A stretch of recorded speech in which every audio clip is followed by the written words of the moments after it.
নমস্কাৰ। অসমীয়া সাহিত্যৰ এগৰাকী প্ৰতিষ্ঠিত কবি নীলমণি ফুকনৰ সূৰ্য হেনো নামি আহে এই নদীয়েদি কবিতাটি মই পাঠ কৰিব লৈছোঁ। কবিতাৰ শিৰোনাম সূৰ্য হেনো নামি আহে এই নদীয়েদি। ৰাতি হ'লে সূৰ্য হেনো নামি আহে এই নদীয়েদি। ৰক্তক্ষৰা ভুজংগিনীৰ দৰে এই নদীৰ নাম ক'ত আছে একো কথা ভূগোলত নাই। হয়তো অদৃশ্যই ক্ষিপ্ৰ নদীৰ আজিলৈকে একো নাম নাই। মাজনিশা সাৰ পালে উঠি আহি চাবা দূৰণিলে, এটি অতিকায় দীঘলীয়া সপোনৰ মকৰাৰ দৰে এটি চকু সেউজীয়া মৰা এটা মাছৰ পিঠিত উঠি কেনেকৈ এই নদীয়েদি উটি উটি যায়।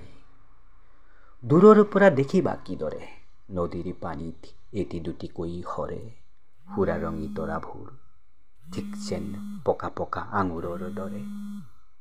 শুনিবা দূৰত জোঙা এটা শিলত পৰি চীনা মাটিৰ প্লেটৰ দৰে ফাগুনৰ জোন ভাঙি যোৱা দেখি কেনেকৈ চৰাইবোৰে কান্দে।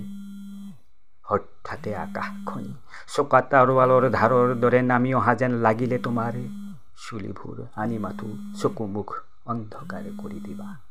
ৰিক্ত গৰ্ভ বতাহত হাহাকাৰ শুনি শুনি অদৃশ্য হৈ যাব পলকতে ৰক্তক্ষৰা ভুজংগিনীৰ দৰে ক্ষিপ্ৰ এই নদী। ভয় খালে চাবা মিছা হৈ যাব, এতিয়াও নিশা আছে সূৰ্যই কথা ক'ব। সূৰ্যই এটা আমাক উত্তৰ দিব। ধন্যবাদ।